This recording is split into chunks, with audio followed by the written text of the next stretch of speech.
लाहौर की एक 32 साला बैंकर महविश पिछले 6 महीनों से शदीद बदहजमी, मुसलसल पखाने और कमजोरी की शिकायत में मुब्तला थी। पहले पहले से लगा कि शायद ये बवासीर या फूड पॉइजनिंग है, या कभी डायरिया तो कभी बदहजमी समझकर होम्योपैथिक और हकीमी इलाज करती रही। मगर जब दिन में 10 से 12 बार खून आलूद पखाने, पेट में तेज मरोड़ और वजन में गैर मामूली कमी होना शुरू हो गई, जब हालात कंट्रोल से बाहर निकले और इमरजेंसी हमारे पास लाया गया, जब हमने इसके मुख्तलिफ टेस्ट किए गए तो तशखीस ने चौंका दिया।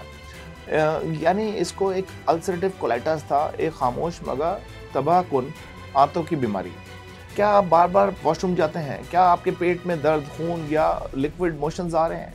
ये सिर्फ बदहजमी या बवासीर नहीं हो सकती, ये खतरनाक बीमारी अल्सरेटिव कोलाइटिस भी हो सकता है।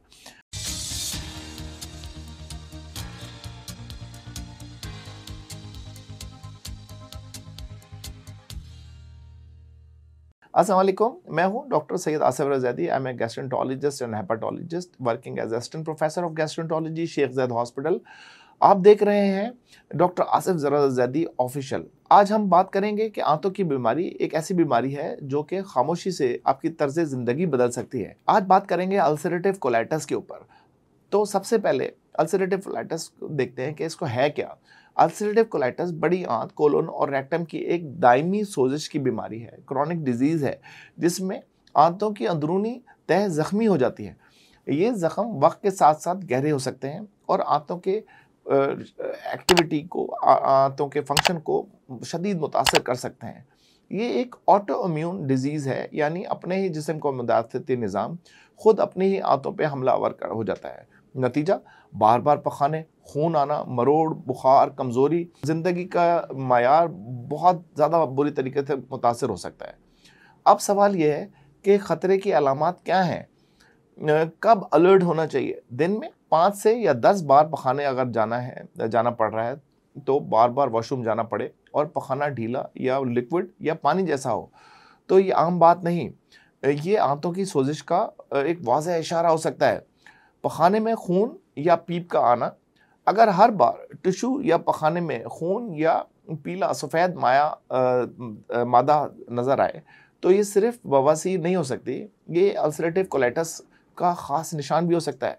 पेट में मरोड़, दर्द, आंतों की सोजिश की वजह से पेट के पिछले हिस्से में या अचानक शदीद दर्द महसूस हो सकता है, ख़ास तौर पर पखाने से पहले या पखाने के बाद में। वज़न में तेज़ी के साथ कमी हो सकती है, चूँकि ग़िज़ा सही तरीके से हज़म ही नहीं हो पा रही होती और बार बार पखाने से जिस्म के तमाम इलेक्ट्रोलाइट्स और जो न्यूट्रिशन है वो ज़ाया हो जाते हैं, तो वज़न में बहुत गैर मामूली तरीके से कमी होना शुरू हो जाती है। मरीज़ को मुसलसल थकन और कमज़ोरी, जिस्म में आयरन, विटामिन्स और पानी की कमी की वजह से मरीज़ हर वक्त थका थका रहता है और चिड़चिड़ा रहता है। सुस्त और बार बार चक्कर या जल्दी से ही थोड़ा सा काम करने से थक जाना हो जाना शुरू हो जाता है। बुखार या जोड़ों के दर्द, ऐसे मरीजों को बुखार भी हो सकता है और जोड़ों का दर्द, कमर का दर्द बहुत ज़्यादा हो सकता है, जैसे जिल्द की आंखों में इस समय जोड़ों को भी मुतासिर कर सकता है। ये ना सिर्फ आंत का ही मर्ज है, बल्कि ये जिल्द को और जोड़ों को भी मुतासिर कर सकता है। याद रखें, ये सिर्फ दस्त नहीं बल्कि एक आंतों का एक मुसलसल हमला है। अब बात करते हैं कि अल्सरेटिव कोलाइटिस की वजूहात क्या क्या हैं। ये बीमारी मुकम्मल तौर पर क्यों होती है, और इसका जवाब आज भी तहकीक का हिस्सा है, लेकिन चंद मजबूत अवामिल ज़रूर सामने आए हैं। ख़ानदानी जो जेनेटिक्स हैं वो बहुत ज़्यादा इम्पॉर्टेंट है। अगर आपके ख़ानदान में किसी को आईबीडी रही हो, तो आपको भी अल्सरेटिव कोलाइटिस होने का चांसेस ज़्यादा हो सकते हैं। आपकी मुदाफ़ती निज़ाम की ख़राबी, कभी कभार अपना मुदाफ़ती निज़ाम किसी इन्फेक्शन के बाद इतना ज़्यादा ओवर रिएक्ट करता है कि सेहतमंद खुलियात पर भी हमला करना शुरू कर देता है। एनवायरमेंटल फैक्टर्स, गैर सेहतमंद तर्ज ज़िंदगी, फास्ट फूड, मुसलसल खाने, बाहर के खाना, ज़हनी दबाव, आलूदा माहौल भी इस बीमारी को बढ़ा सकते हैं। अगर आपको क्रोन्स डिजीज़ है तो सिगरेट शदीद नुकसानदेह हो सकता है। अल्सरेटिव कोलाइटिस में तंबाकू नोशी छोड़ने के बाद अलामात बढ़ सकती हैं। ये एक पेचीदा फिनोमेना है। एंटीबायोटिक्स या नॉन स्टेरॉयडल्स का इस्तेमाल, अगर आप कोई पेन किलर्स ले रहे हैं, तो उसके बाद ये अचानक तेज़ी के साथ आंतों का मुदाफ़ती निज़ाम कमज़ोर हो जाता है और बीमारी को तेज़ी के साथ बढ़ा देता है। अब बात करते हैं कि तशख़ीस कैसे होती है। जब मरीज़ कोई बार बार खून आलूद पखाना, पेट में मरोड़ और कमज़ोरी की शिकायत करता है तो सिर्फ अलामात पर इन्हासार करना ख़तरनाक हो सकता है। अल्सरेटिव कोलाइटिस की दुरुस्त तशख़ीस के लिए कुछ मखसूस टेस्ट ज़रूरी होते हैं। सबसे अहम टेस्ट कोलोनोस्कोपी है, जिसमें बड़ी आंत का मुकम्मल मुआयना किया जाता है ताकि सोजिश और ज़ख्म देखे जा सकें।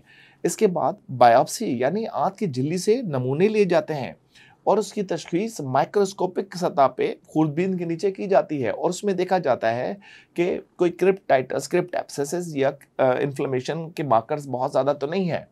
खून के कुछ टेस्ट किए जाते हैं जैसे ESR और CRP लेवल, जिसमें शदीद जिस्म के अंदर सोजिश को जाहिर करता है। इसके साथ में पखाने का एक और टेस्ट में ऐड करता चलूँ, जिसमें स्टूल टेस्ट के अंदर फीकल कैलप्रोटेक्टिन लेवल्स कराया जाता है, जिसमें पता चल जाता है कि अगर वो 500-250 से ज़्यादा हों तो उसमें अल्सरेटिव कोलाइटिस के होने के चांसेस बहुत ज़्यादा होते हैं। एक सिंपल स्टूल टेस्ट भी इसकी बीमारी को पकड़ सकता है।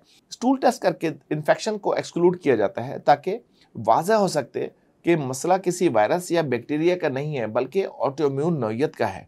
याद रखें, जल्द तशख़ीस, बेहतर इलाज, नॉर्मल ज़िंदगी। अब सवाल यह है कि इस ख़तरनाक बीमारी अल्सरेटिव कोलाइटिस का इलाज क्या है।